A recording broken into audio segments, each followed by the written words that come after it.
start again. Welcome to today's session of the New Coordinator Bootcamp. I'm Samantha Russell, ALSDE Power School Coach. These are the topics we'll cover today. I'll be doing things a little differently, and we're going to get through these slides, but I will not be following the PowerPoint slide by slide the whole time. These are our Power School coaches. I won't go through all of that again, but Caitlin, Quandria, and Kendall handle all the main Power School things, and then I handle Power School Special Programs. If you need us, please click on that QR code or scan that QR code, and you can request assistance from us. But ultimately, y'all, that's my email. And at the end of the presentation, I will give you my cell phone number. If you've emailed me, my cell phone number is in my signature card on my email. I don't mind if you text me or call me, but ultimately let me be your friend and let me help you. If you are not utilizing this product in your district, I urge you to. So what this is it's a training source that the State Department of Education provides to all our districts in Alabama. This is what we call PD Plus for short. But if you're in your district and you're hiring a new nurse, or you're hiring a new counselor, or you're hiring a new administrator or a new teacher, there are learning paths that can be assigned to those people to give them a base knowledge of Power School. And this is what in the district where I came from, this is one of the things that we did is when we got new people and they needed training, initial training, this is what we assigned to them. So I urge you, if you don't know how to use this and you don't have a login, to get in touch with your tech director and let them get you an account. Okay, so I have heard this over and over and over and over again. Every Monday, Stacy Royster sends an email. And if a holiday is on a Monday, she sends it the next day, okay? But ultimately, every Monday, Stacy sends a newsletter. And this newsletter is important, y'all.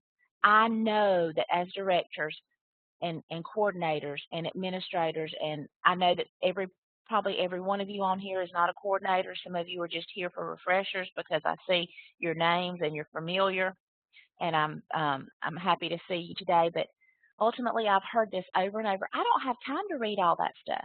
I don't have time to pay attention to that. Well, I'm telling you, if you are a Power School person that is responsible for all the things in Power School, for whether it be special programs or SIS, it is your job to make time to do this. I know that sounds kind of harsh, but we're down to the point where people who are doing the things in our programs are not paying attention to the information that's being provided to them. And there is no way that I can hold hands with people from 60 or more districts in Alabama, and that 4 coaches can hold hands with everyone. Here, we need you all to help us too by reading this. And I know what it was like, so I'm not talking to you from a blind area. I was just where you are. I did work in a small district, so I'm just going to say that. I worked in a small district, but when you work in a small district, you wear many hats. I was district test coordinator. I helped with curriculum, professional development, special education, 504, gifted counselors. And I was the end user Power School SIS and special programs administrator. So that's a lot of hats. Every day it was like playing whack-a-mole. The first thing I did every Monday morning, usually before I ever left my house, was I pulled this newsletter up. Stacy's email was the first email I opened every Monday morning, and I skimmed through it. I'm not saying you have to digest it. I'm saying you need to pay attention to what's here. And so ultimately, usually what I did, if I did not have time, maybe something happened in the morning, when I did get to my desk, the first email I opened was Stacy's, and I would leave it up on my computer until I had time to at least look through it to see if there were any updates, any things that I needed to send out to my people, or that I needed to just file for future reference, because there is a lot of information that comes out of here, and that's why I'm spending some time to talk to you about this. So please don't let the day, I know that you have 100 things to do, but take a little bit of time once a week to just look through this newsletter and see what is going on within Power School. Okay, if you are not receiving that newsletter, and you all being in new positions, it's imperative in your district that we get you on correctly in the educational directory. We call it EdDur in the district where I came from. And so you need to, these are the positions that get communication from Stacy about Power School. So if you're in one of these positions, you need to make sure that you are in the educational directory correctly so that you can be on the mailing list. That's how when DeLee sends out the special education news you can use, well, it's because you're on the EdDur list, and that's how you get it. Okay? So while we are talking about Power School, I'm going to be throwing some tidbits in there, y'all, that is just extra. These are just some extra things that as a coordinator I learned. I know you're gonna probably be a part of the novice coordinator with Allocase, and I hope you will. I found some great friends when I became a coordinator through that group. And so I'm going to be throwing those tidbits out to you. One of the things that I did with my replacement when I was training her is I helped her set up some bookmarks on her browser, and I'm going to show you mine in a few minutes. But this is one of the pages that I bookmarked. The website is down below. It should be a clickable link in your PowerPoint slides that I sent you this morning or last night. But this is the Alabama edition. This is where you can find the recordings and links and things like that. Now, up until now, we've been using a live binder. We've been using a live binder to put information out. And if you are still seeing a live binder that has Sherry Winningham's name right here, then you need to make sure you get the updated web address for the new live binder. It's the same information, but what's going to happen is going forward, I will not be updating the one that says Sherry Winningham. I will be updating the one that says Samantha Russell, because ultimately Sherry was paying for that out of her own pocket because she wanted she wanted the live binder and she built it. This is Sherry's content, so I want to make sure I'm going to give her credit because she's done a great job. And so this is where you can go to get special ed information. Eventually, I'm going to migrate most of this information to this page. Now, currently, if you go to this page and you scroll all the way down to the bottom, you're going to see special programs. And if you click on it, it's going to take you to my live binder. Okay, so just so you know, you can get to it from the Alabama Edition Google site, but I'm going to be updating the one that says Samantha Russell. You can see it up here in the top left corner, the live binder. Now, within this live binder, these are the tabs that you're going to want to pay most attention to. Each month, I do trainings, okay? Now, I'm just going to tell you, it was so nice to see. I think I had 54 coordinators signed up, or people signed up for today's presentation. I'm so excited about that because our monthly trainings are not well attended. And I understand that we try to do them at different times during the day, thinking through, because Sherry and I both had been coordinators, so we knew what it was like in the daily life. And so we tried to alternate our times. And so I know that sometimes it's hard to sit for an hour without interruption to attend a session.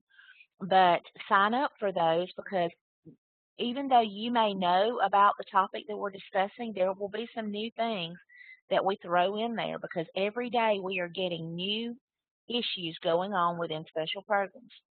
But ultimately, when we do when we do presentations, we put them in this spreadsheet. It's a Google sheet, and it's linked here. And so when you go to this tab, you can see the session titles. This is a link to the recording, and this is a link to the slides. So you'll have the slide deck and the recordings.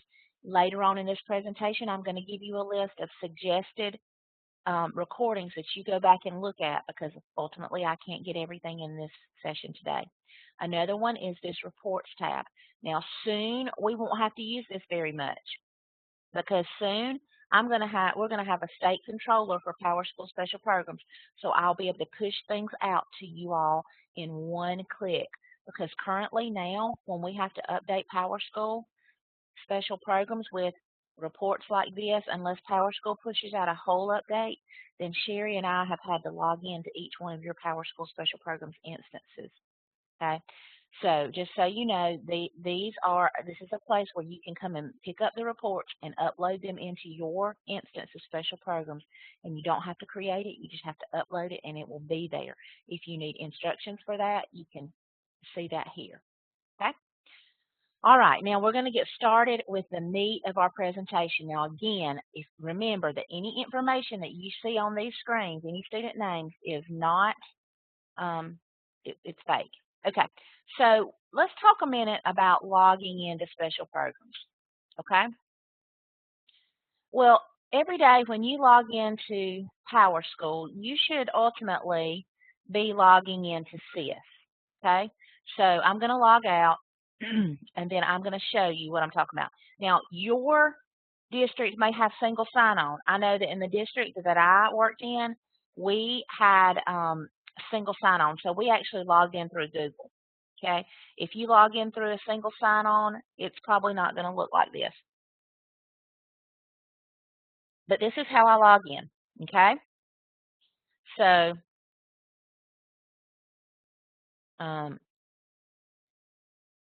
I'm going to log into our pilot server.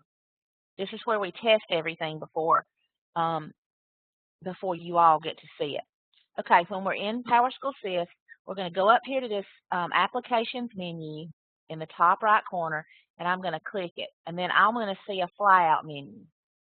Well, this flyout menu is, depending on what products you have access to, you'll see more or less. Today, we're just going to focus on special programs, and so I'm clicking there. And then now you can see my home screen. Now, as a coordinator, you will probably not see students down here, okay? These are these are the students on your caseload, on a caseload. And we'll talk a little bit more about that later. But ultimately, these people who are in dark type are the people who I am the case manager of. These people right here that are in non-bold and regular fonts, those people are people I am on their caseload, or they are on my caseload. I would be like a service provider. Like if I was a reading teacher, but the math special ed teacher was actually the case manager, they could add me to the caseload, and then I could be, I could still see their information and help with their IEP and that kind of thing. But ultimately, that's not what I wanted to talk to you about today. If we need to get into Power School special programs, this is how we need to do it. Okay? And when we get into Power School, this whole page is customizable. Okay? You can move it around. You can decide where you want to put your things. You could have your caseload way up high. I like to keep mine down low. Also, if you want to keep these collapsed, you can. And then when you get it just like you want it, you can say this home page configuration, and it's going to look like this every time you come. Ultimately, I like to keep my students over here that I want to see, and I like to keep my, I don't know why it's doing this. I like to keep my messages over here to the right, okay, and my reports. Okay, so ultimately, once I get it like I want it, and then I can expand this, and then I can save my home page configuration, and that's how it'll look every time I come back to it. Okay, so let's look at some things on the navigation bar. Now, as a coordinator, you probably have a lot of rights. You probably have an administrative rights. And so your tabs will probably look a lot like mine. So today we're going to focus on this search tab and being able to search for students here. This is also a field that I use a lot, this advanced search, where I can look for all the students who are active. So I could say status equals active, and it will give me all the students in my whole database that are active. Okay? Now, another area that we use sometimes is this districts button. We don't use it much, but we do use it during our data, during our spring data collection. And I would not even worry about this right now, but you do need to know where it is so that you can have access. But right now, don't worry about it because you're not going to be using it except when you do some reporting, okay? And actually, you would type in the first initial of your district, and then you can access those documents here. You'll put your second grade child find summaries in here and your supplemental snapshots. Okay, now the last area that we're going to talk about is the General Ed Students tab. I'm going to talk a lot about that in a few minutes. Now, let's make sure and make clear that we don't need to go here all the time. We'll go here a little bit, okay? And I'm going to tell you when it's acceptable to go to the Gen Ed Students table and when it's not. But when I'm talking about the Gen Ed Students table, I'm not talking about searching for a student here. I'm talking about this option here. Okay, I don't really do anything with assessment today. We're going to talk about communication. This communication tab is very important. Ultimately, when you click on your messages, this is an email. This is a place where you can basically email. It's not an outside email, but it is an email within the program. You can see when you've got transferred student notifications, when you have requesting student transfer envelopes, and also your teachers. You can send and receive messages from your teachers here. One of the things I like to do is to send documents and receive documents through this, and I'll show you what I'm talking about in a minute. Another tab that's important for you is the standard reports. We will use advanced reports some, but we will not use it often. Most of the reporting that we will do within PowerSchool will be right here in our standard reports, okay? You can build reports here, and you can actually, if you built a report that you wanted to share with your neighboring coordinator, you could share that report with them through just a few clicks of a button. And then this last tab, administration. Okay, you have utilities here. This is where we will do several tasks. You have your security settings, configuration, and then you have assume system admin role. Now we're going to get to that next. Now ultimately, some of you may be saying, that's not how I log into PowerSchool Special Programs because you've been around a little while. You might not have been in the coordinator role, but you may have been in some type of administrative role at the State Department. At your district, excuse me. Well, let me tell you something. This is how we recommend that you log into Special Programs, that you go to SIS and you fly out on the application menu and you go here. And then when you need to do an administrative task because you don't have the correct permissions, then you assume the administrative role and you type in what you're doing. Maybe you are working with document configuration. Doesn't have to be a dissertation. And then you're going to put in your administrative password. And you're going to sign in. And when you do, you're going to have more options. Now, obviously, you can't assume the admin role, but over here, you're going to see the big A. We call this the big A. So sometimes you will need to get in the big A, but let me tell you something.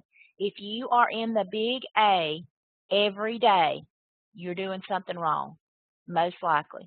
You should not be in that big A. As an administrator in PowerSchool, special programs. You should have the rights to do almost everything you need to do from your own credentials. You should see your initials at the top right corner, okay? Now, I'm going to say this. If you have had, obviously y'all are new coordinators, or many of you are.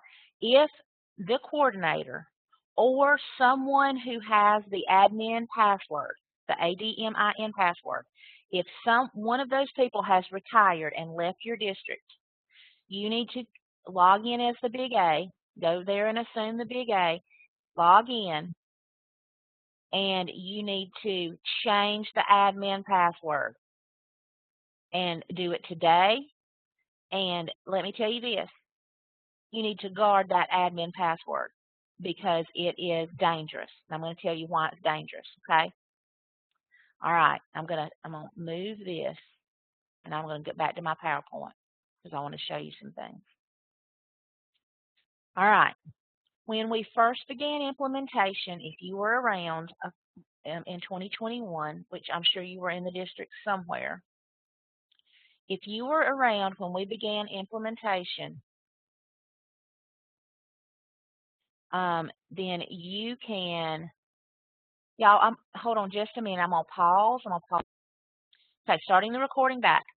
If you are using, if you're going straight to this website and you are using this screen with an ADMIN password and login username to get in PowerSchool, please stop doing that.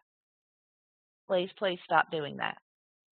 This was a special occasion that we had this option, okay? What happened was, when we began implementation, PowerSchool Special Programs and PowerSchool SIS did not communicate. They did not talk. So, the only way we had to access special programs was through this, what I call the back door. This is like the back door entry. And what happens at the back door? Usually burglars and things that are not good usually happen at the back door because we want to hide them.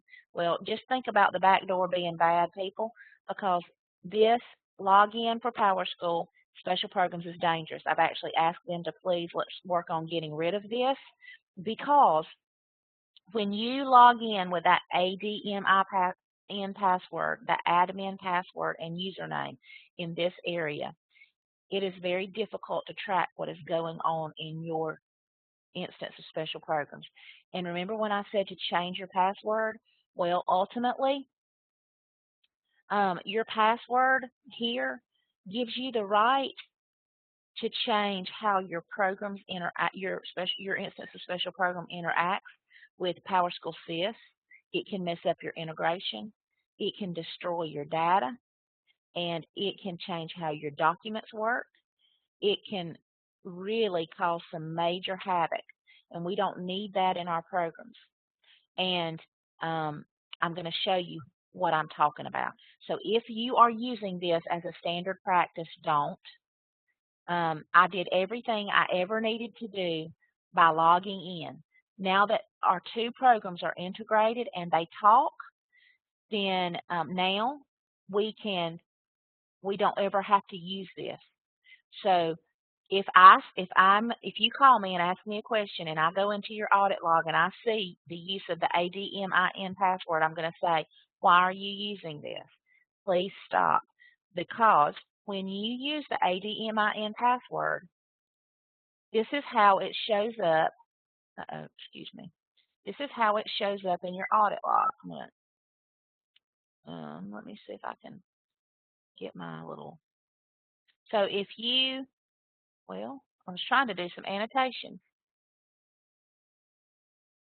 Anyway, I'm gonna show you right here on this screen. I'm gonna touch it.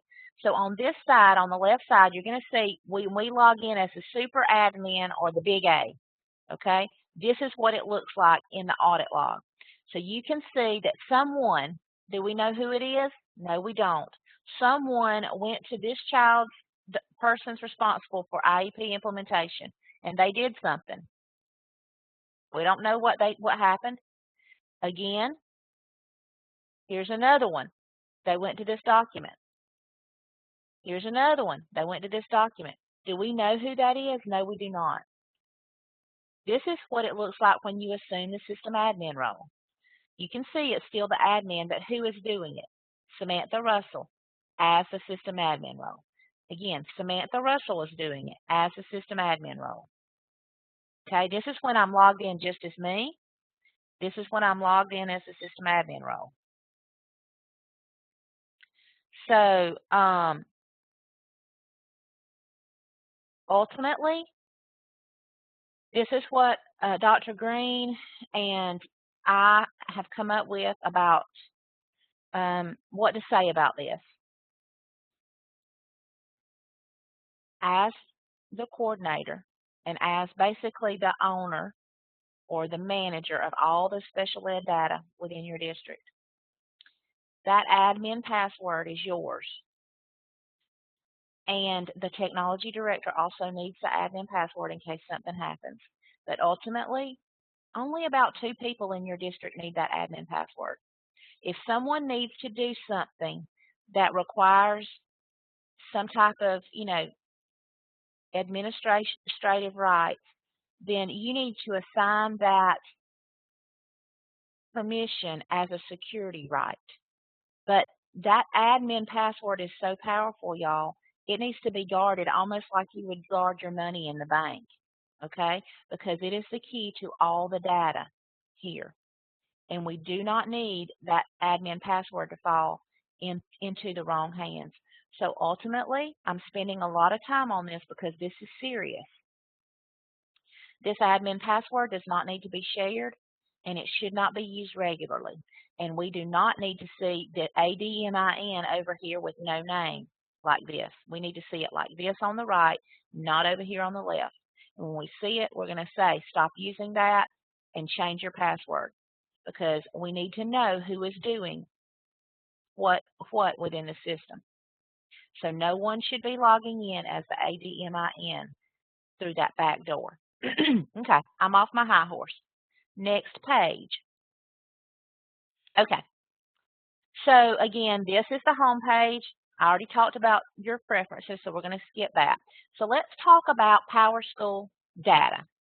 So one of the big issues that's been going on in special programs this year is problems with our data.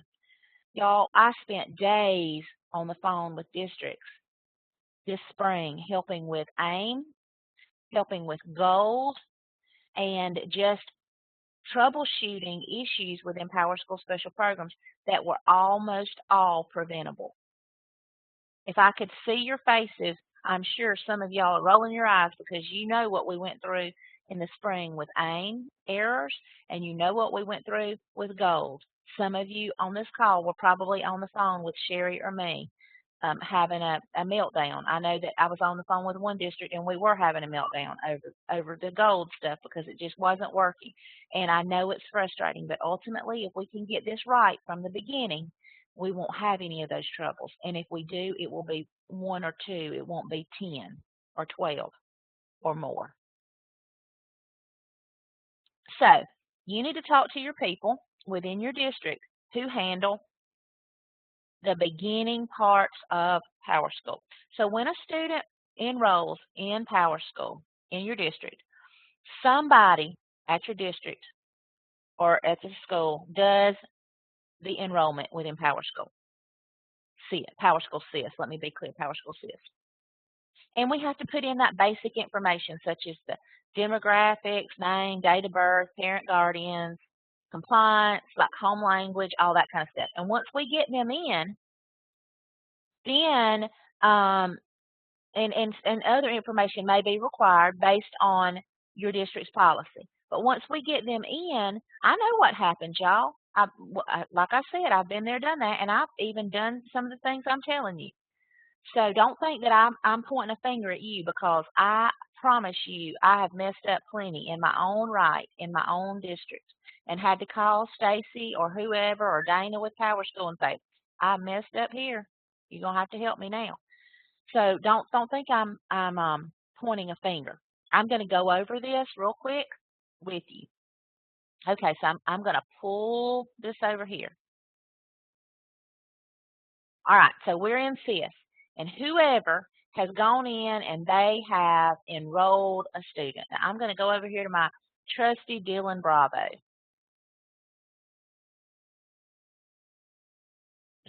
Dylan Bravo. Okay, so here's my favorite guy. Okay, I'm going to go over here to Dylan Bravo, and here we are in his, on his demographics page, and we have to do all this when we get them enrolled. And then I'm going to go to his contact management, because that's the next thing that really gets things mixed up. Because what happens in special programs when you don't have any contacts in Power School special programs, in CIS, you don't have a drop-down box for your documents, right? Well, you know what? I guarantee you, if I went over there and tried to do a document right now for Dylan, we would not have any contacts because there are no contacts here. So we have to add contacts, okay? And there's Miss Stacy, so I'm going to add her as a contact for Dylan. Sorry. And I'm going to make her a new contact.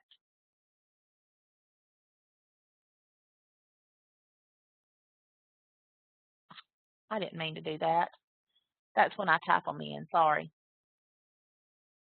This is one of the reasons I always have slides for everything, because I end up getting it mixed up. I'm going to go down here and not new contact, but I'm going to do submit. So I'm adding Stacy to his contact list. Well, that's not all I have to do, y'all.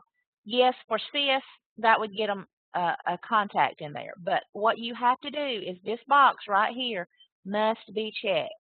And if that box is not checked, this parent will not show up on the documents in special programs. Okay? So just so you know, if you have a teacher that says, I don't have any contacts in the drop down when I'm sending that notice an invitation meeting. Well, this is why, because they don't have receives mail checked. And ultimately, you need to talk to your registrars or your counselors or whoever it is that's entering those children. This is imperative. We are working on a report that will identify this area so that we can try to nip some of these things in the bud before we need them, so that everybody will have that checked and it will be there. Okay, so once we get that done, then we need to come over here to our compliance page. Over in CIS, we have some compliance pages, and we're going to look over here, and I'm going to show you some things on compliance. If this child was in our 499 school, or if they were in your pre-K, first class pre-K at your elementary school, you're going to have a non-traditional student type, okay? So that's compliance, AL custom, non-traditional student type. This is some of the parts that we have to have when we want kids to be in gold. It's one of the big things that people were missing. So you're going to add it. You're going to put a start date in, unless we're going to pretend that Dylan is in pre-K. We're going to pretend and that he's in my pre-K first class preschool, okay? Or if he's just coming if he's in my 499 school and he's just coming for services, I could put that there, and we're going to say August. We're going to start in August, on August 4th. Oh, I can't do it. I'm sorry. I can't do it until school starts. Can't do it until school starts. But ultimately, when the first day of school, all these children need to have a non-traditional student type. Not every student, but the ones who are pre-K, for sure. You also need to do it for students that are homeschooled athletes. You also have to do it for students who are in specialized treatment centers. So there are some other things that you have to do this for, but we're going to focus on pre-K, special ed today, okay? So I would submit, and you would see that there. That's one of the criteria that you need to do for your preschool students to be in gold. All right, so the next thing that has caused us heartburn this year is our schedules. Okay, so I'm going to show you in my former district because it's easier to see when it's already set up. Excuse me, lost my voice.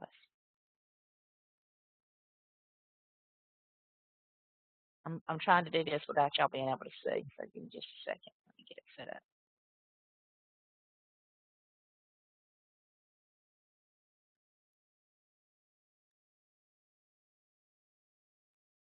Okay, you're not going to see any student names. So ultimately, you're going up in your 499 school or your private school. I'm going to show you here. You will go to courses and programs, and you're going to go to course sections. And on this, one of the things that you have to have, and you'll see some of these numbers, is you have to have your children must be enrolled in one of these sections in order to be in gold. Okay, but this is the kicker. Down at the very bottom of the section, you see this where it says PK assessment? If this is not checked in the section setup, they will not be in gold, y'all.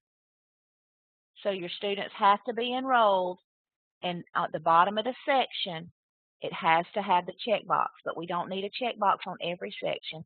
We only need it for each child to be in one section with this checkbox marked. Okay? So there's that. All right, let me take a peek at my PowerPoint so I can make sure I'm kind of following along. Okay, so data begins with CIS. There's your non-traditional student type and your courses. Okay, so next. I know how this happens. Ring, ring, ring. Miss Russell, we've got a new student that's enrolled, and they're coming from X district, and they have all kinds of problems. I don't even know what we're going to do. Are y'all laughing? Well, you're laughing because you probably know how this happens. I need records right now. They're going to start on Monday. I need you to get them. You know what you need to say? I'm sorry. You're going to need to get a hard copy from the district.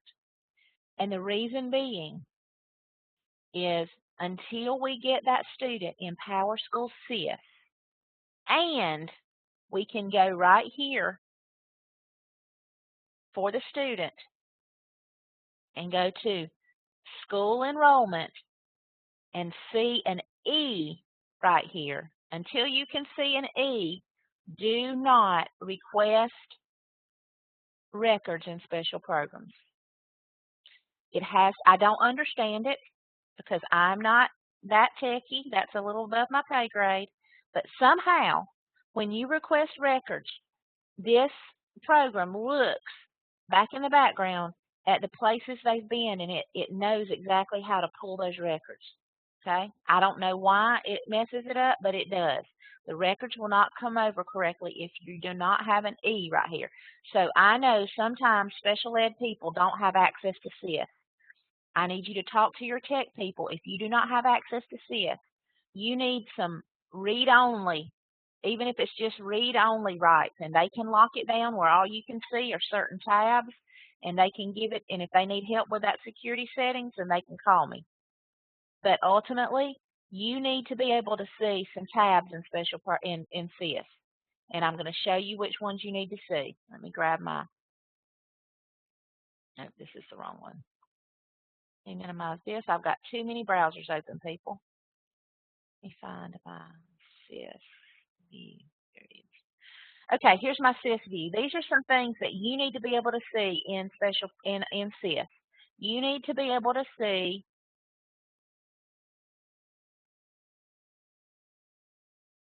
you need to be able to check some things. You need to be able to see contacts.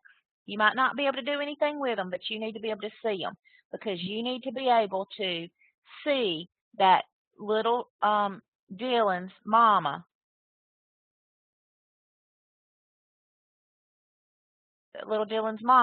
has the right, has that little box checked, okay? Little Dylan's mama needs to be able to see to receive mail, okay? So we got to be able to have that checked. Okay, that's one thing that you need access to in SIS. Another thing that you need access to is this compliance tab.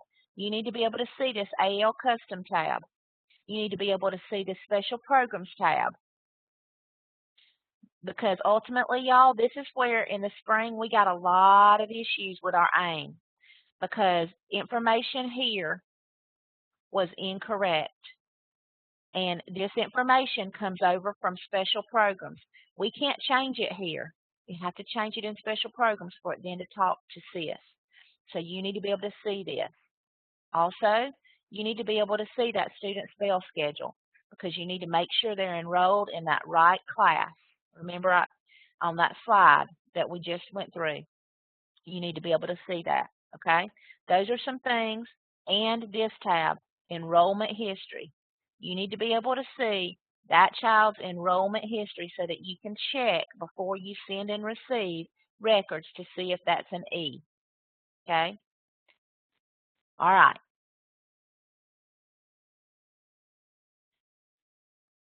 Okay, so this is the common things that are missing. You don't have one of these classes. Okay, preschool students, common mistakes. Now, let's think about where they need to be enrolled. If a student is coming to Oak Grove Elementary to receive services from Samantha Russell, that student, and that's all they are. They're a 4-year-old. They're not going to a day. I mean, they're a stay at home. Their mama is a stay-at-home mama, and they're at home with mama all day long. But they go to Oak Grove Elementary for their services twice a week to see Samantha Russell, speech language therapist. That baby does not need to be enrolled at Oak Grove Elementary School. That baby needs to be enrolled in your 4999 school. Okay, so we need to get our enrollments right. That is one error that we are seeing, okay? Another one is that K to 21 students, those students who are in your schools, sometimes, especially those kids who have LRAs of 01, are not enrolled in a class for their special education services. Y'all, they need to be enrolled in at least one class with their case manager, and that can be outside of the bell schedule. And the reason I say that is most of our districts now use what we call rostering for things like Edmentum and Edgenuity and iReady and all of those programs. Well, if they're rostered automatically through PowerSchool and those programs talk in the background, and their teacher, they're usually rostered under their gen ed teacher's class. Well, if that special ed teacher needs their data, they've got to go to that gen ed teacher and pull it, have her pull it. They don't have access. So if you put, like if Samantha Russell is the case manager of these 4th graders, if you can get them to build them a class outside of the regular bell schedule so it doesn't affect the bell schedule, and you drop all the kids that are on that case manager's caseload in that class, it doesn't affect anything. They're not getting a grade. But then when you're rostering, then that special ed teacher can see her group of kids in those programs and can help manage them and do all the things that general ed teacher does. So ultimately, if you need some help with that, you can reach out to a SIS coach and they can help you. Okay. Another thing that we need to talk about when it comes to enrollment. Sometimes we say, oh, this child has been here before. I just need to go in and click active and make them active. Please don't do that.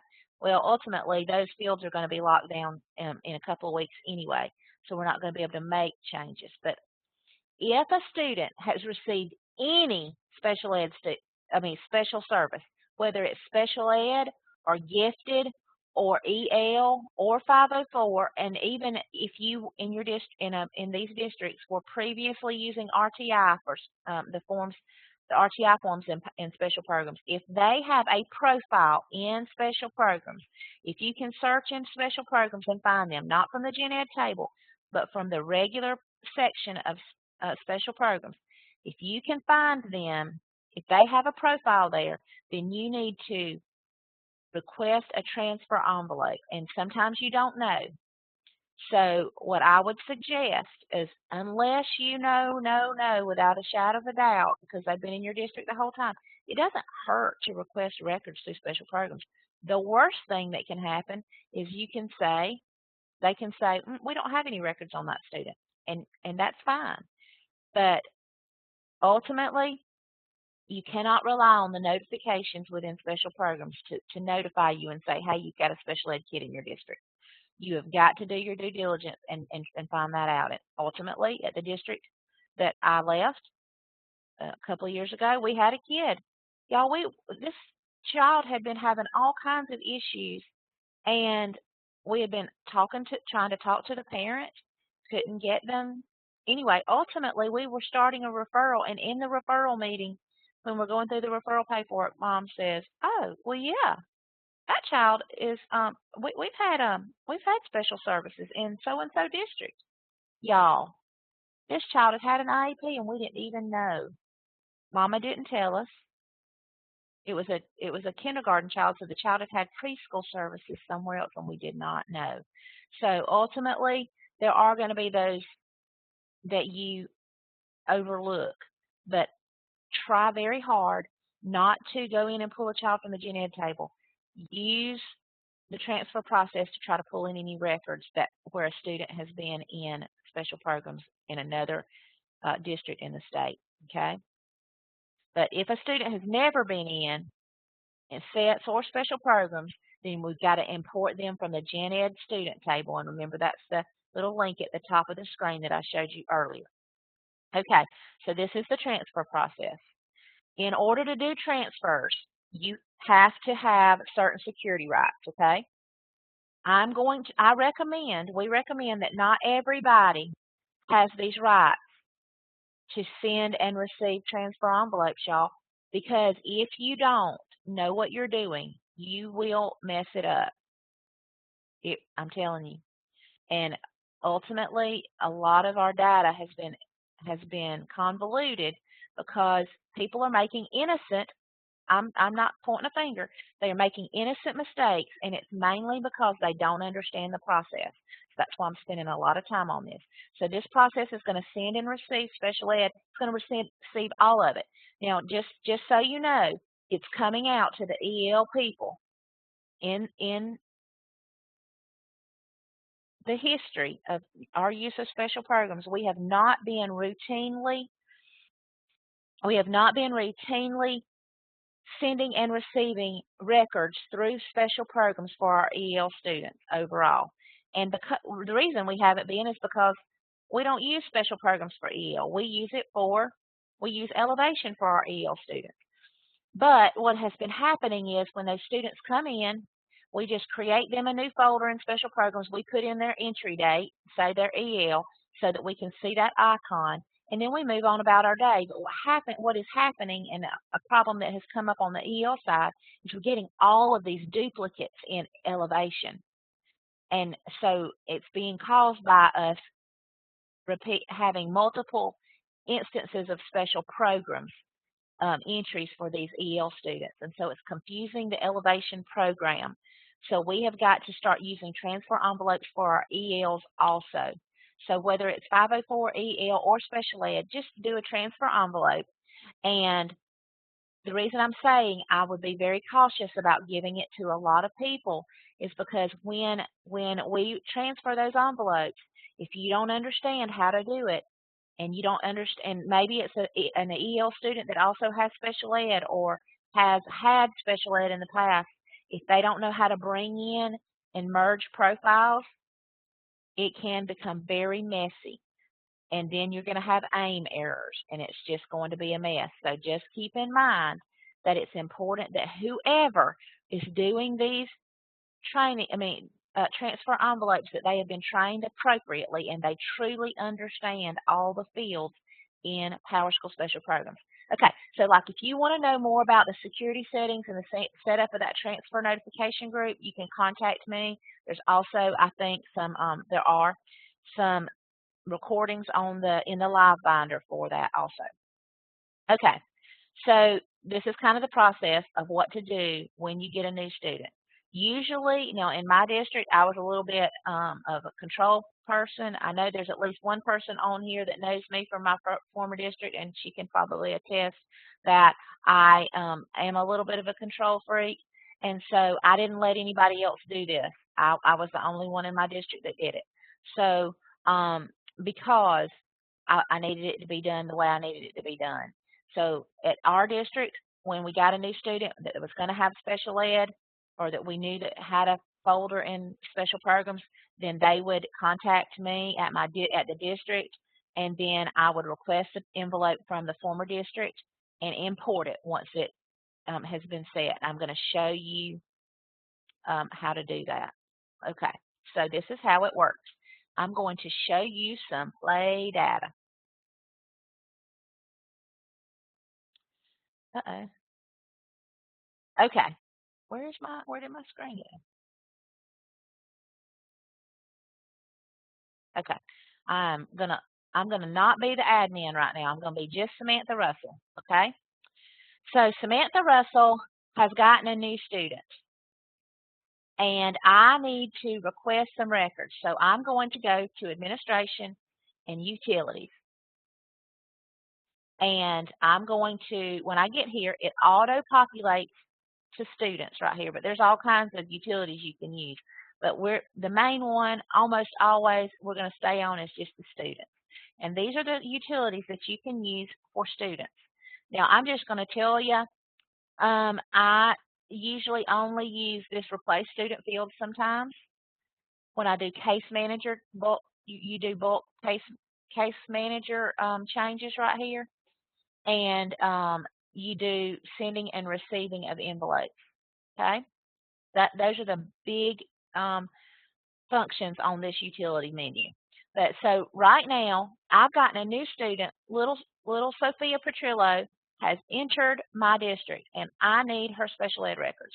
So I'm going to go to receive student transfer envelope because I want to receive an envelope from someone else. I'm going to click there. And then I'm going to click request envelope. Okay. And I'm in the pilot district, so I'm playing.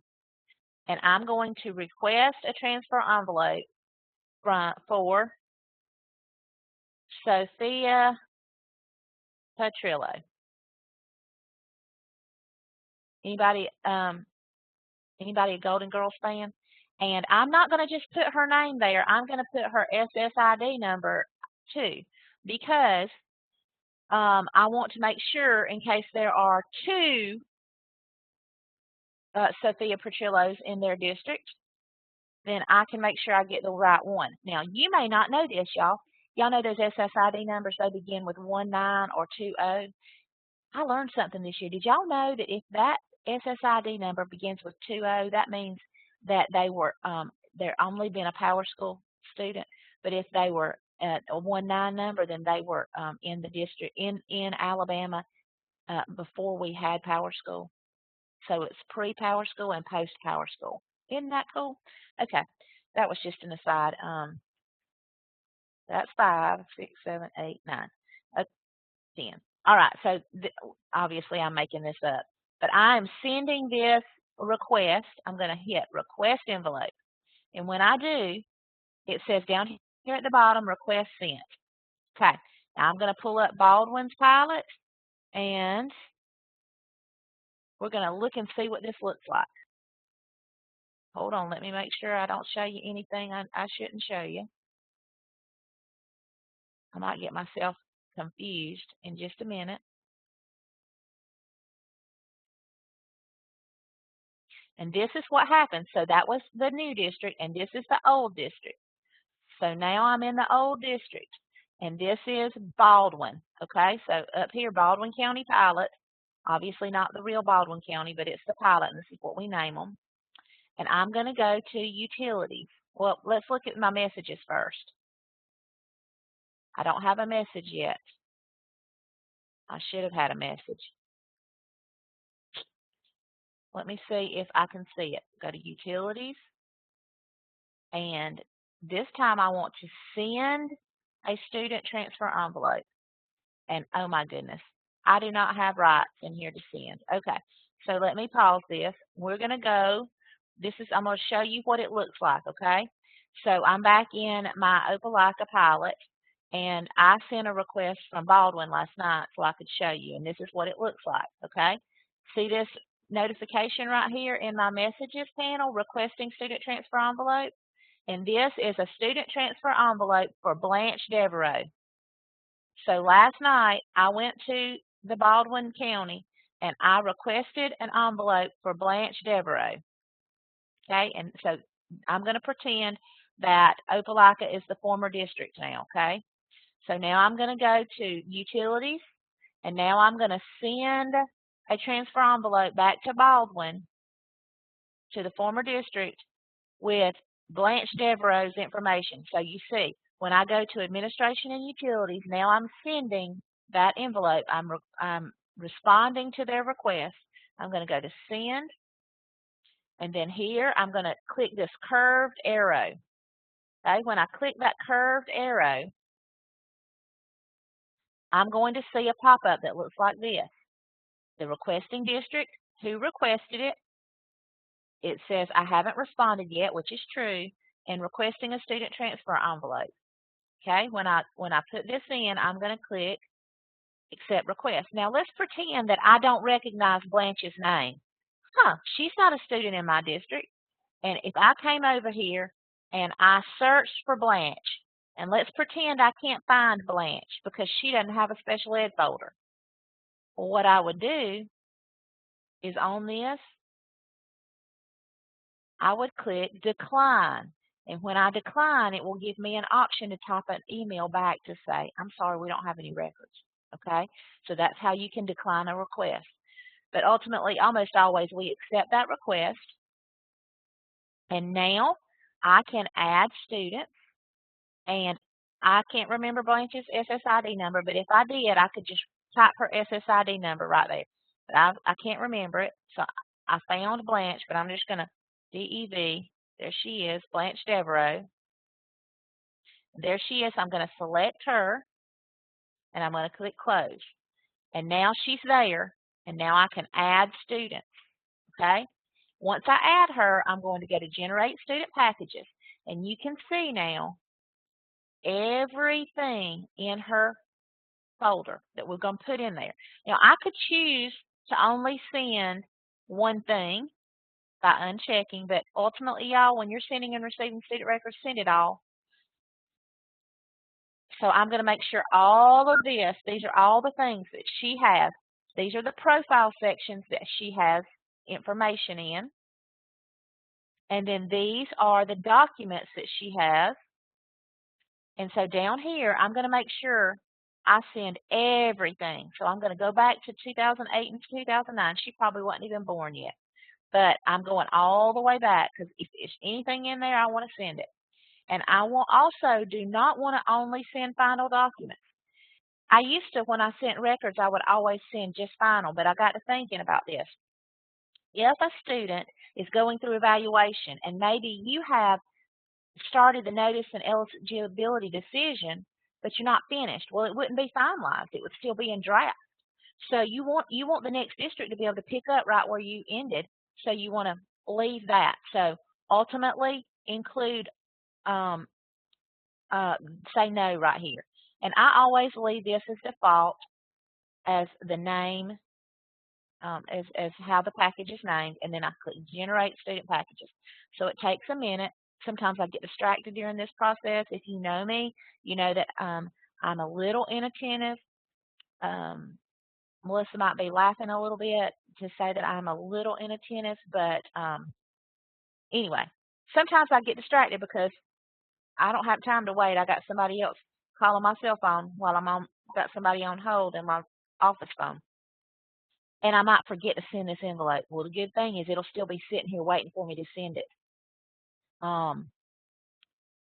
But ultimately, when you're sending and receiving envelopes, y'all, I got an error. I don't know why.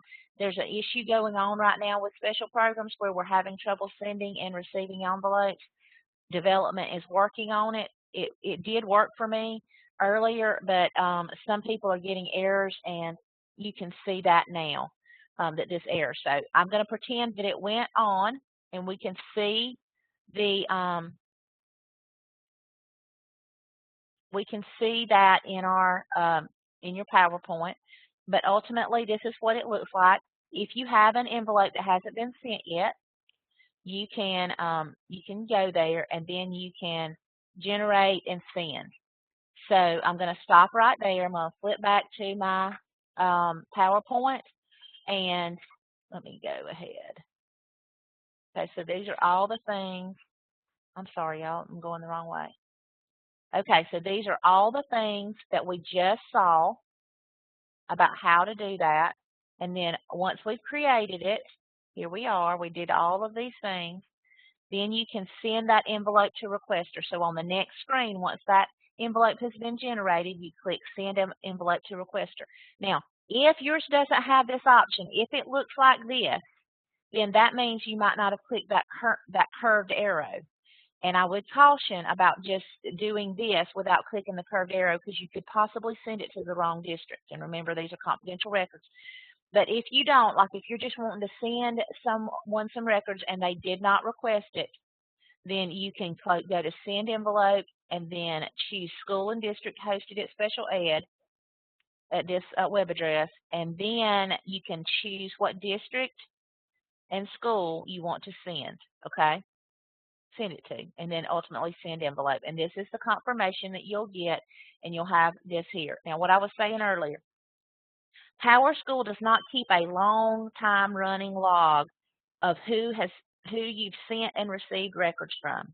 It is my recommendation that you create a Word document or a Excel spreadsheet or whatever you can do to keep up with this, to keep up with the date you send requests and the date you get the records. It helps you keep up with it, and as you're doing them, also is when you get a request, when you send the records also, so you can verify and keep up with it yourself. We have asked that PowerSchool work on a report for that, and hopefully we'll get one eventually. But things with PowerSchool don't happen overnight, especially when we're dealing with development. Okay, I have a question. After we've imported a transfer envelope, is it okay to click Remove Envelope? I've not been doing that after importing, so now my receive list is growing. It is 100% fine to click Remove Envelope. Yes. I don't, just because I like to see my list as long as I can keep it, but I also have like 19,000 unread emails. So those little red dots don't bother me. It's up to you. I know some of y'all just were like, oh my gosh, this woman's crazy. Okay, so this is what it will look like. Okay, so this is what you do when you receive an envelope. Okay, so when the district sends me that envelope, and now I got mail, I'm going to get a notification in my unread messages, and it's going to look like this. Student transfer envelope has been received from. Because we were having trouble with that, I'm not going to be able to show you specifically in the live data. But this is what you do. You go to Utilities. Remember, the students is auto-populated, and you click Receive Student Transfer Envelope. So now you're wanting to bring it in. And you're going to have a list of all the received student transfer envelopes. And you're going to click this magnifying glass next to it. Okay. This is where we start getting wonky sometimes. When you see this, you're going to receive it. You're going to click this blue arrow, and then when you click the blue arrow, it will place this original ID in the new student ID box, okay? If those two numbers don't match, hit cancel and contact PowerSchool support, okay? They must match. And if they do match, you can click import. And if this student has never ever had special ed in PowerSchool special programs in your district, then the import process is done. But when it starts getting wonky is when you click import and you get this message right here. A student profile for somebody already exists. And what that means is either you have gone in and brought that child in from the Gen Ed students table, because you were in a hurry and you wanted them in and you thought that that was the right thing to do, which happens all the time, or that student has been in your district, whether it was 5 years ago or not, and they've left and now they're back, okay? So if you get this message, that means you've got to do some things. And people skip over this box, select profile field values for merging. And if you don't do this right, your profile will be incorrect.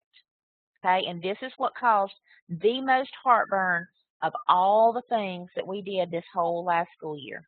Okay, so the first thing you need to do is, if you get this message, you need to click this box to merge the documents, and then you need to click Select Profile Field Values for Merging. That's a link, so click it, okay? And I'm going to let you read all that because we're going to run out of time if I don't get going. Once you click that, and you click Import, you're going to get a screen that looks something like this, okay? Ultimately, what this is deciding on the profile what to do. So in special programs, this is what is in your instance on the left. This is what's coming in from the transfer envelope, and you have to decide which pieces you're gonna take from the transfer envelope and which pieces you're gonna keep from yours. Okay? So let's talk about this. Number 1 and 2, you're gonna keep the most recent start date. So in the transfer envelope, this student has a 0-day entry of 7/5/22 in their instance. You don't want to bring that into your profile because they didn't withdraw. So you're going to keep this start date, and you're going to keep this blank enrollment end date because the enrollment end date is not there for you.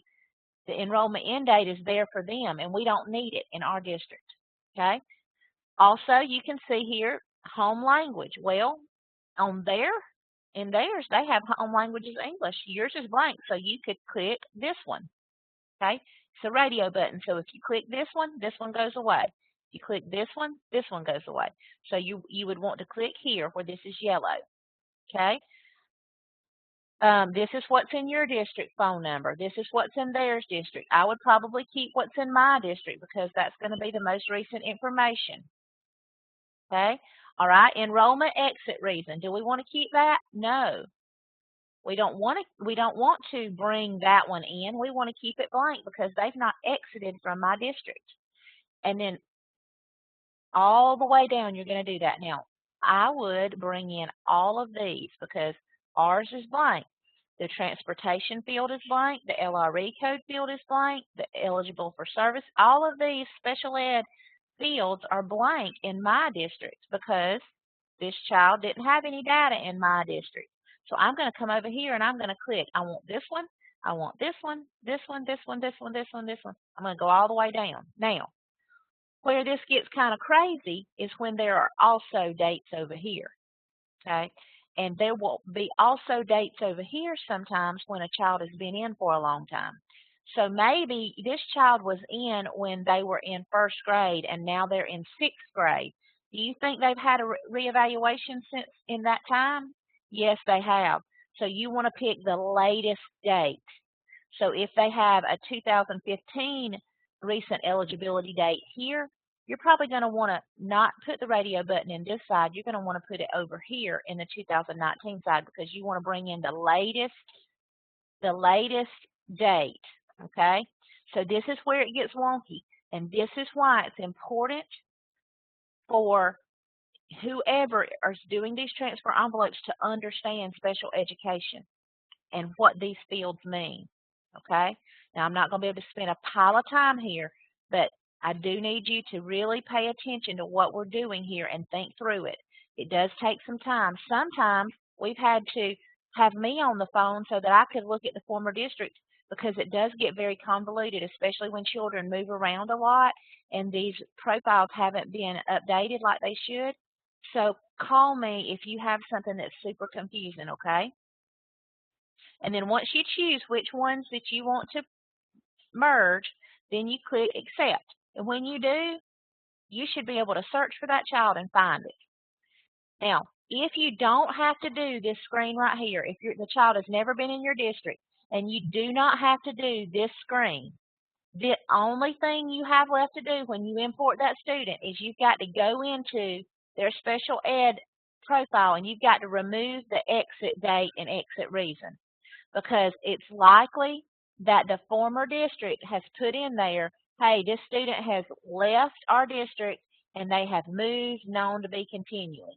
Okay, so you just have to blank that out and click accept, and I'll show you what I'm talking about in just a minute. Okay, so now we are back and we can search for students. So I'm going to pull my my handy dandy little wrong button. I'm going to pull my little screen up and we're going to walk through it in special programs. Okay, so I now have Blanche Devereaux in my, let's just pretend that I have brought Blanche Devereaux into special programs, okay? And we're going to take a look at her profile. So let's talk about profiles. That's the next part, I think, of our slides. Let me make sure. Let me get to my presentation. Look what's coming up. Okay. All right, now we're going to be talking about profiles. So when we search for students, we're going to see a list that looks like this. You're going to see icons that look like this and icons that look like this, okay? So the ones that look like what I call a Rolodex, I call that the Rolodex card. Some of you are old enough to know what that is. The Rolodex card is the profile card. If you click there, it's going to take you straight to this student's profile. But if you click this, it's going to take you to the student's documents. And ultimately, you can get to either place by clicking these tabs up at the top. But when we're talking about a student's profile, we're talking about this, okay? So this student demographics is the student's main profile within special programs. These other ones are supplementary profiles. And what you see, your view of this is it has to be completely, it has to do with your rights. So some people will have a shorter list, some people will have a longer list, but ultimately this is all permission driven of what you can see here. Okay, mainly we're going to be dealing with the special ed view, but there is some information that you'll need from this page. This is what we call the student demographic page. And so you can see on this page their enrollment information. This is one I look at a lot. I can see that they're in Opelika City Schools and that they're a student at Opelika Middle School. And I can see that their enrollment start date is 8/1/24. Again, this is old play data, so this student doesn't have a new date yet. This is the enrollment start date.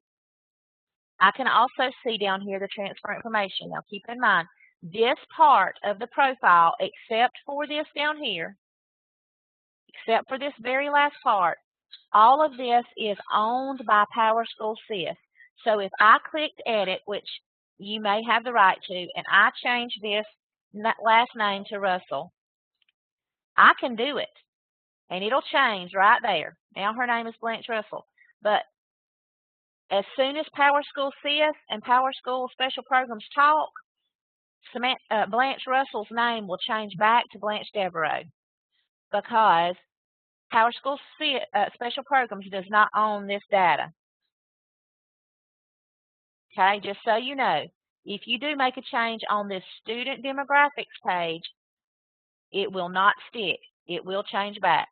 This is not the place to change any information. You need to make any of these changes in SIS. The same way with the student contacts, okay? You can see here that Samantha Russell is on her contacts, and now she has the right to receive mail. So that when I go into Blanche's documents and I pull down this notice and consent, I can see Samantha Russell's name. If this is blank, it's because those contacts are not right. You can, in a pinch, you can edit this student contact. You can, if you have the rights, which in my Samantha Russell rights, I don't have the right to edit the student contact. But Some people have the rights to do that. I could add a contact here, but it won't stick because as soon as Power School Citizen Special Programs talk, it's going to change. All right, so let's go on, move on. We're going to talk about special ed now. Okay. Oh, no, let me go back one time. Okay, let's talk about student demographics. This is something new. It is not in the PowerPoint, so make a note. If a student transfers into your LEA, if a student transfers into your LEA with special education, there is a form that must be done. It's not new. It's been here for a long time, but it has not been being used.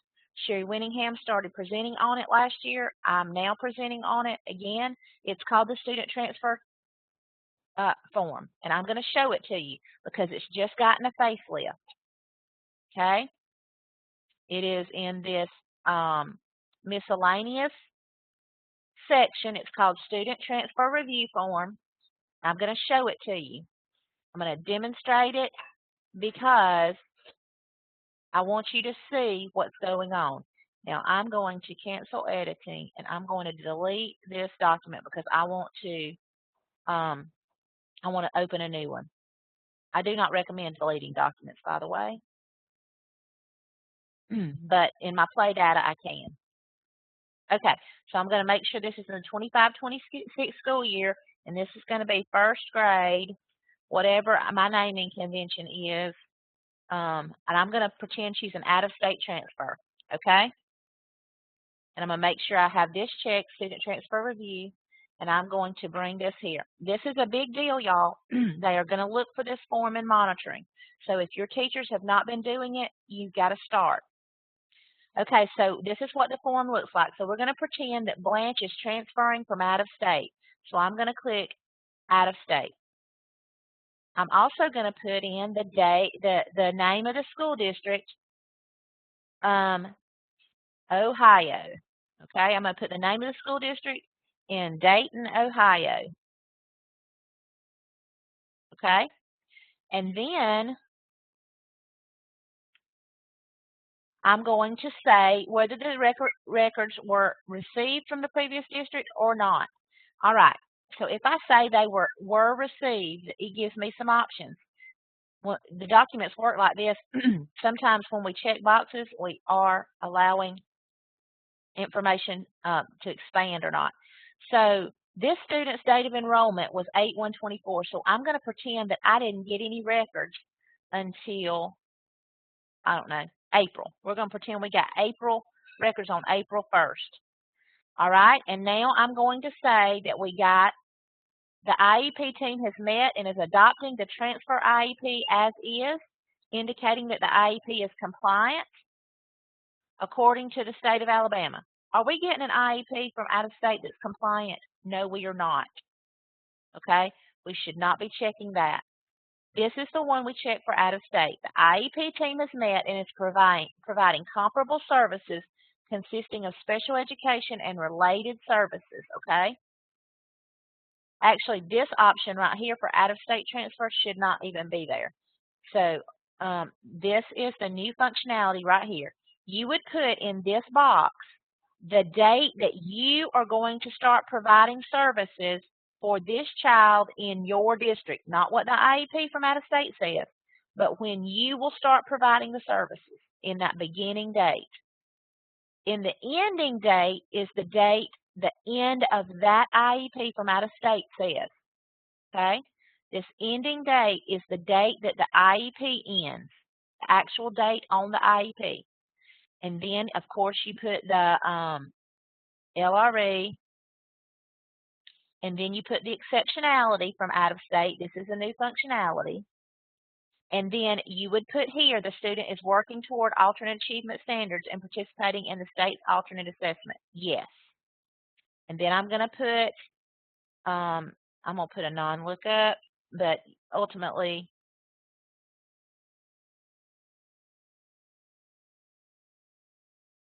and we're going to pretend that we met on 4/1. No, 4/2. Okay? And I'm going to click Save Done Editing, and I'm going to set that document from draft to final. Now, when I do that, I'm going to say just out-of-state transfer. That's an event, y'all, and we need to use our events to document what we're doing within the program. Okay, so now what just happened is this student over here on her profile, that information, it said they are not an in-state transfer and they are an out-of-state transfer. So now those buttons are filled in based on that transfer review form. And when I go over here to this special ed tab, obviously some of this stuff was already filled in, but the exceptionality of SLD is there, and her IEP dates are here, the ones I just put in, and it is an alternate assessment student, and this is the LRE. Obviously, those don't match if it was an alternate student, but I'm just saying that's just the information, and it filtered back over here. So that's the way our documents work. When we finalize documents, and it doesn't happen until documents are finalized, they come over here to the profile. And one of the things, when we transfer student documents and we transfer that envelope in, if we don't get all of these fields right, they won't be here, okay? They'll be incorrect when we're having to merge those field values. And so these are the things that were causing us lots of trouble in the spring with our AIM errors and with our reporting was this, okay? So another area that we have to really pay attention to is this preschool. So if a student is an EI to preschool transition student, this page is very important. If you come over here and this page is blank, they will not show up on your EI to preschool tracking log, okay? Because remember, we're about to get ready. You're going to be submitting this in September. And the only way to get a student on this tracking log is for all of the information in the preschool section to be completed correctly, okay? Now, it matters what order your documents are completed in. Now, depending on how much experience you have, you may or may not know about the preschool process. And if you don't, that's okay, because everybody's experience is different. But what I'm going to show you is, let me see, I don't think I have a good explanation, but when we're looking at our documents, you can see the creation date, when they were last modified, and the finalization date. And I know when you're going through an evaluation, whether it's an EI to preschool or whether it's an initial evaluation, you may have multiple documents open at one time. Maybe you've not finalized the referral, and maybe you've got the eligibility open and the IEP at the same time.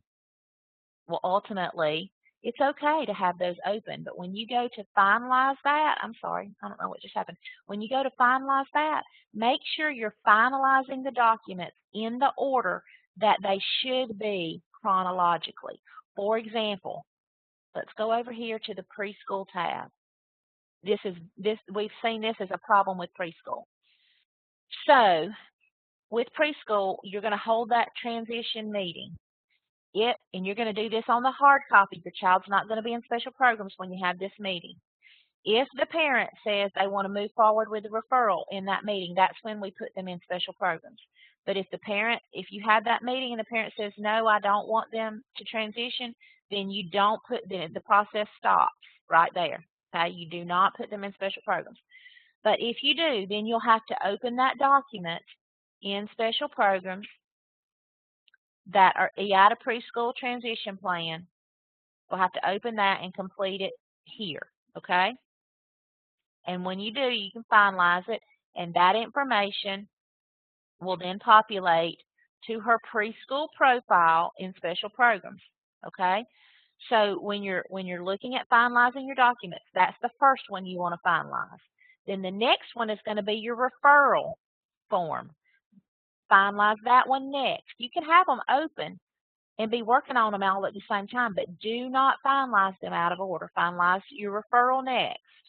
and then finalize your consent for evaluation, and then finalize your eligibility, and then finalize your IEP. Don't finalize the IEP and then go back and finalize the eligibility. It will not.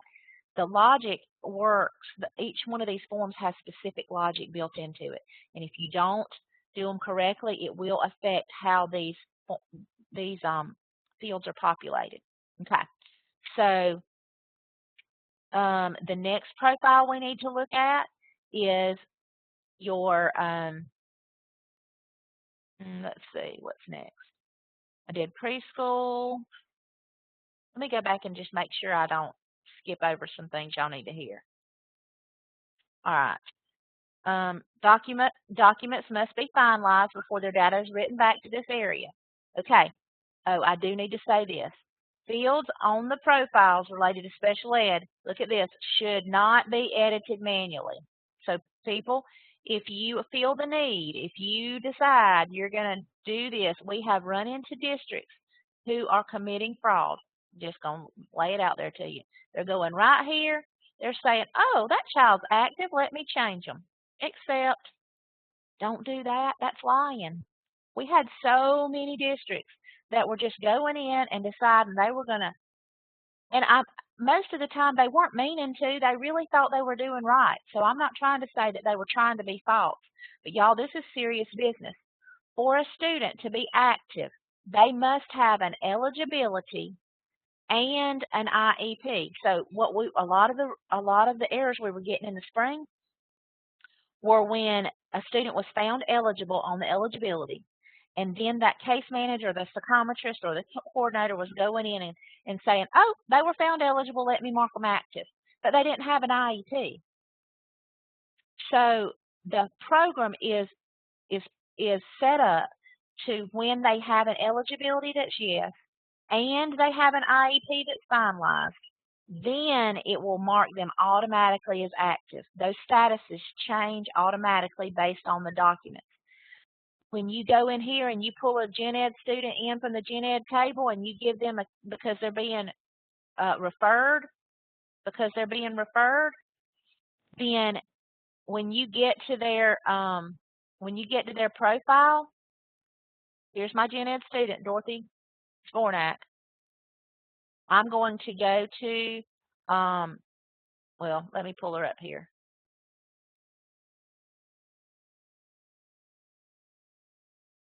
Where is she? Let me see if I can pull her in. Dorothy Spornak.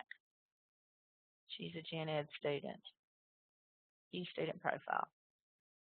I don't know why it's not working. But anyway, when you go there and they've been referred, do not change this to referred. All you do is you go in and you give them a case manager. Russell. There's Samantha Russell. And that's it. When Terry gets a referral form and it's done and finalized, then it will change to referred like it is right there. Okay? So I was doing this in my own district, y'all. When I was getting a new student, I would say, oh, they're referred. Let me make their status referred. No, they are not referred until they have that referral document and it has been finalized, and then it will automatically change. All right. Okay, so all of these are special parts of the special ed profile. This all comes from the IEP in the blue. These pink ones come from these specific forms within special programs. And these compliance timelines also come from the documents, and some of them, like these due dates, are calculated fields based on the information there. Okay.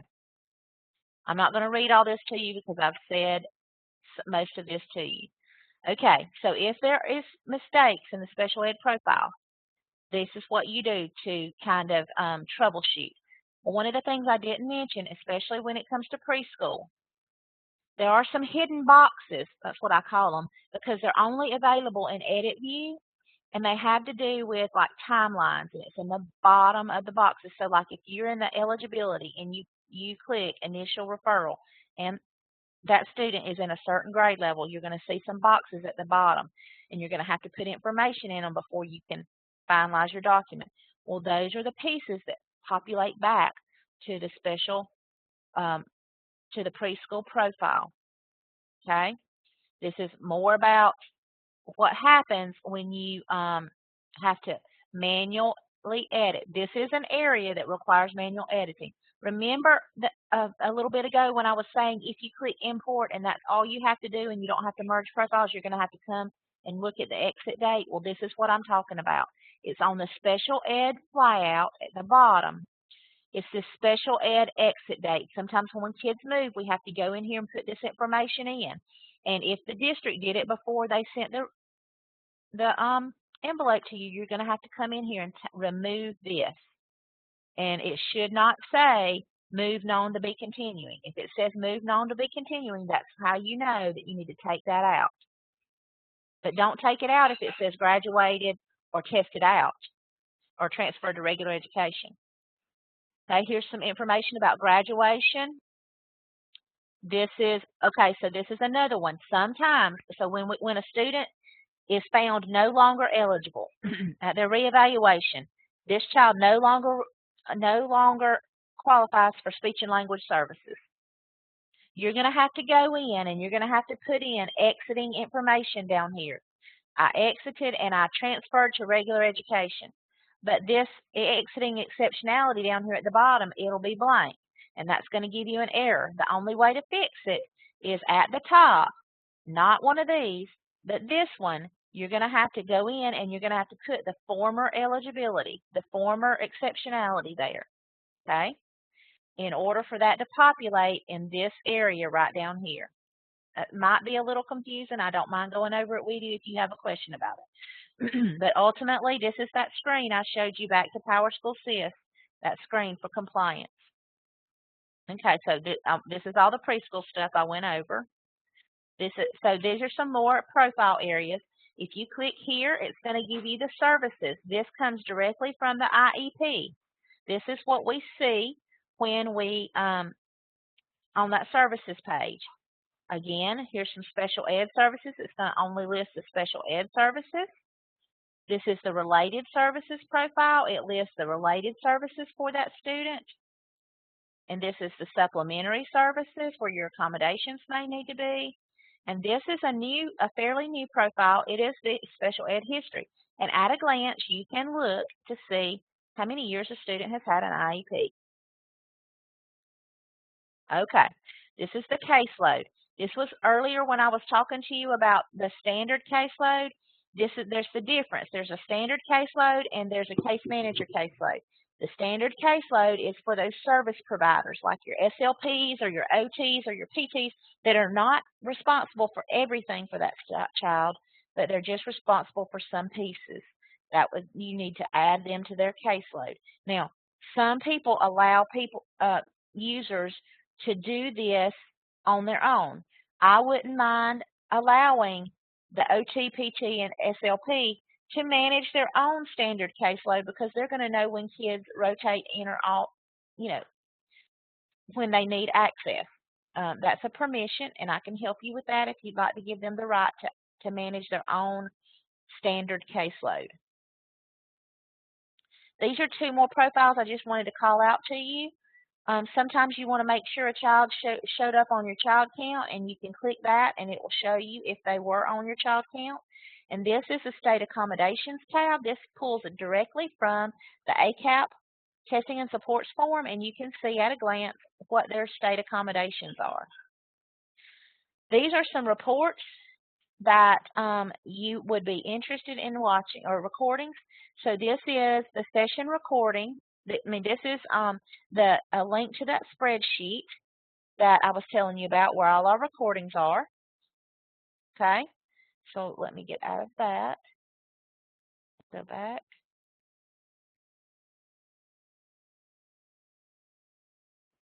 Hold on.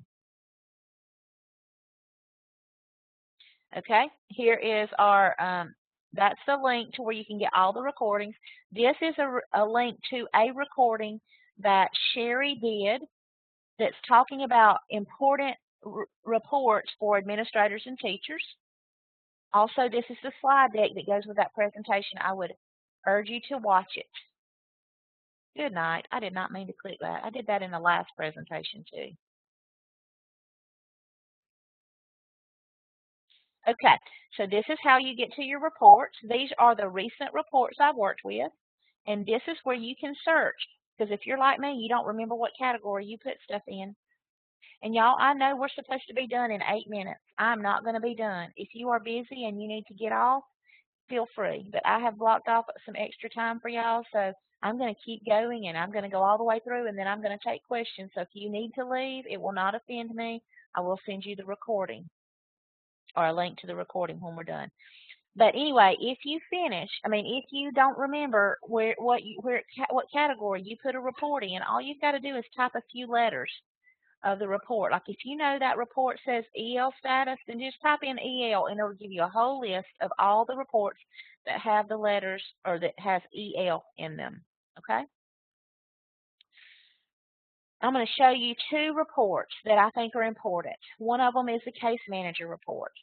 The one that is in your district may not have this date on it. This is the review date. I use this because sometimes we do an annual review without writing a new IEP. And so if we do that, then the date that it was reviewed will show up in this column so I can help manage compliance with my teachers. But this report is very helpful because I can look at a glance, I can filter each one of these columns like this. I can choose only active students. I can sort them by exceptionality or choose, like I usually filter this and exclude gifted. And then I also sort this in ascending order, and I use this to help plan IEP meeting dates. And I also use this column and sort it in ascending order because I send reminders to my special ed teachers, or I used to send reminders to my special ed teachers, hey, you have a reevaluation for JM coming up in April. And I would use this to help remind people and make sure compliance was done. Okay? You can also download each report, the results of each report in these formats. I love to export in an Excel file or CSV so that I can manipulate it the way I want it. Okay? This is, each one of you should have an ALSDE folder that Sherry created for you, and you access that by reporting, standard reports, and ALSDE, and one of the reports in there is this ALSDE reevaluations report. It is fabulous. It's color-coded, so it's so fun. So ultimately, what this looks at is on the day that you run this report, and let me go back and let me show you something real quick. See this button right here? When you get to a report, always get in the habit of anytime you run a report, click that refresh data button just to make sure you're getting the latest version. When you run a report, this reevaluations report, this gives you the amount of days until that reevaluation is due, okay, from the date you run it. So if I were looking at this, I don't know what date I actually ran this report, but at that time, there were 6 days until this report reevaluation was due. And so you can see that it's in red because it needs to get my attention. And then the next color is orange. There are 15 days left before these are due. This is a good way to help keep up with when your reevaluations are due. These are the color coded. So if you got 365 days, it'll be green. If you've got 180 or more days, it'll be magenta. If you've got this many, it'll be blue. And likewise, if you've got less than 10 days, it's going to be dark red. And when you run this report and you get something that looks like this, you might have a heart attack.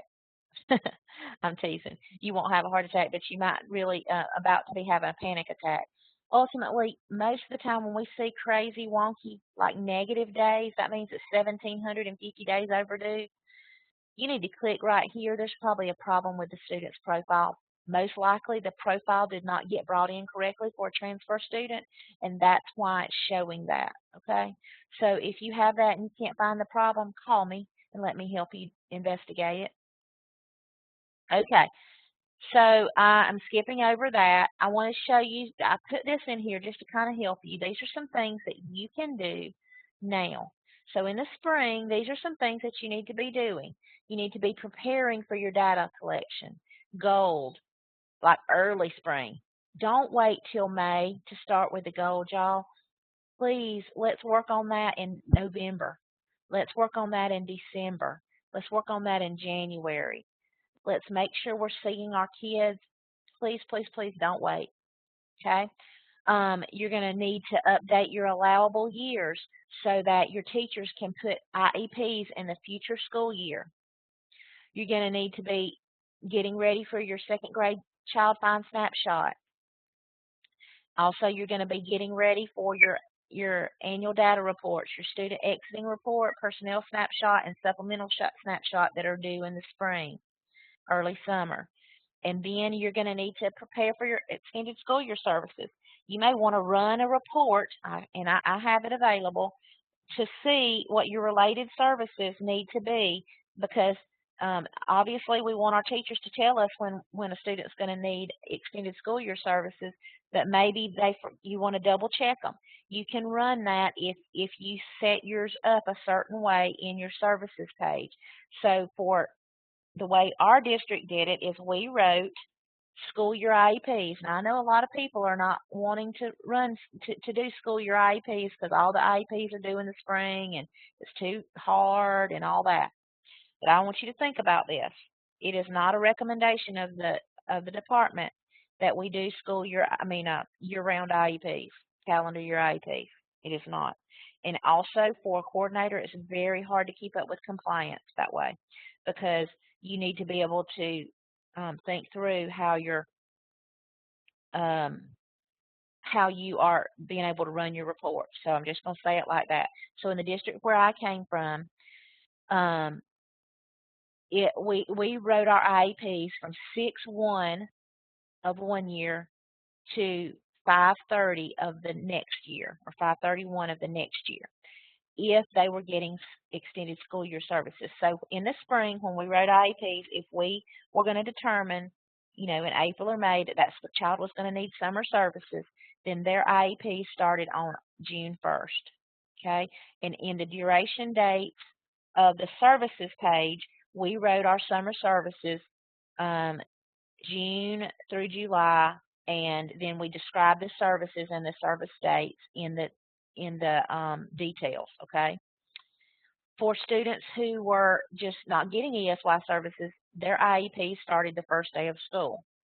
So I would run reports, a document report, pulling my services that started 6/1 and ended by July 30th, in between those dates, and it would give me every student who had summer services.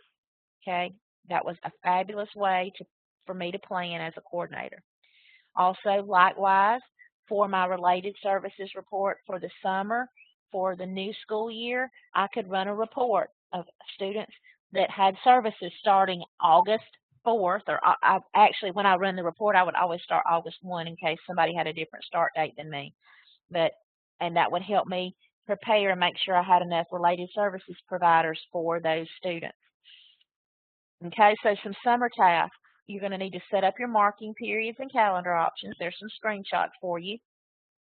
You need to change your case managers, and you need to start preparing you need to be preparing for your fall APR reporting, because y'all, these are due in September, and you know what summer's like already. It's gearing up for the new school year, and it's going to be hairs on fire. You're going to have to go to back to school. If you wear more than one hat, and our testing coordinator also, you're going to have to go to the fall testing meeting. You're going to have all kinds of stuff to do, y'all. So make sure that you are preparing ahead of time. Please don't wait. Let's go ahead and be running those reports, and let's preparing. I'll be working on some presentations to help you get prepared, but just know these things are coming up. Okay, this is how you do your school year settings. You're going to go to administration and configuration. This is a time where you may need to assume the system admin role. And when you get to the school year settings, you're going to see a screen that looks like this. Now, you can go ahead now if you want to, and you can click that perform end of the year rollover. You don't have to, because on July 19th, it's automatically going to roll over for you. It is not something that you have to do. But some people are asking, and I'm just going to tell you now, you can perform that. Do not do that until you've asked in the future, because we don't ever need to do that until all of our state collections are done. Keep that in mind. Until all of our state collections are done, do not do this. Okay? All right. The other thing is you'll need to set your marking periods, and you do that by clicking Edit Dates and put in your marking periods here. Another thing that you'll have to do in the early spring when you're getting ready for your IEP meetings to start for the new school year is you're going to click this pencil here, and you're going to change your allowable years. And that's going to allow new IEPs to be written, and they can choose the 25-26 school year or the next school year, okay? Also, you'll need to go in under calendar options, and you will need to put in your first day and your last day of school. This federal count date right here is updated with a script, so you don't have to do it, but you do have to do these 2 dates, first day and last day of school. Okay, so just saying, this is about the rollover. You do not have to manually do it. It's not going to make a big deal. I know that when we had sets, if you were around with sets, we had to deactivate profiles. You don't have to do that anymore. Please don't do that. It just causes problems. So just leave them. They'll be inactive. Don't confuse that with an inactive. But do not deactivate a student's profile, and do not delete students' profiles. When I say deactivated, if you come across a list and it's got that red inactive, that means that profile has been deactivated. Okay? And it's not something that we need to do in special programs. Don't confuse that deactivation with inactive. That's different. This special education status of inactive is not the same as a deactivated profile. This is one of my favorite things about this whole program is this audit log. So a lot of times when you call me, I'm going to start investigating, and the first place I'm going to go to is to this audit log. There are a couple of places you can find an audit log. When you're on a student's profile, you can go to More and go to the audit log, and that will tell you everything that's going on for that student. If you're in a student's documents, you go to Navigate to and go to the audit log for that document, and it will show you what's been done. I'm going to show you what I'm talking about.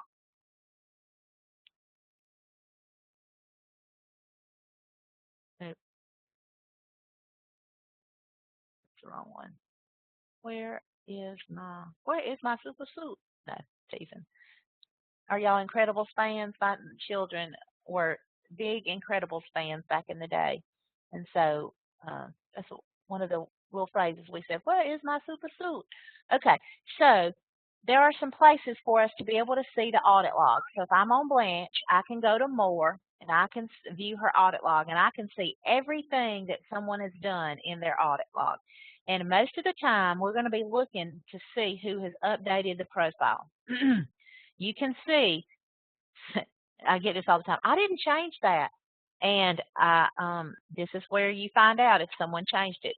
And look, student status, it was empty and it's changed.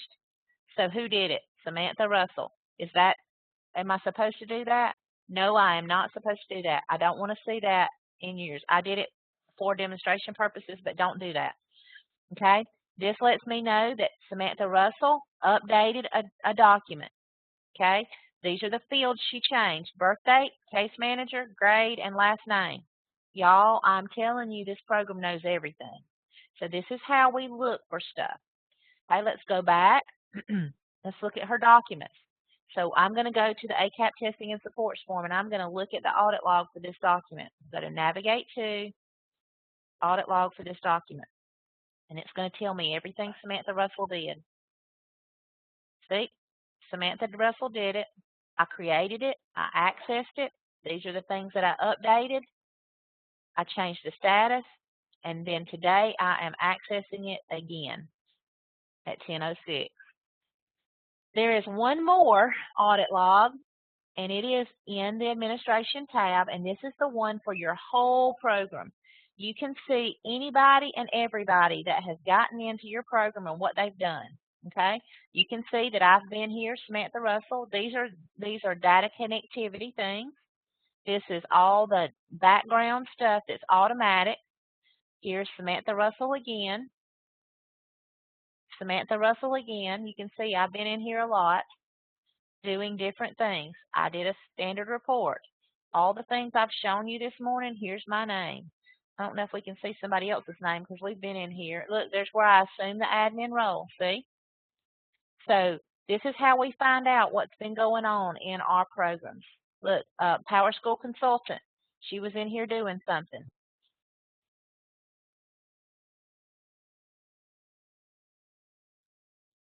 So this is how you do it. And also, I'm just going to quickly show you, you can go up here and you can include up to 31 days from a specific date. So if you know about the time something's happened, you can change this and update it. You can also filter and search for different users and things.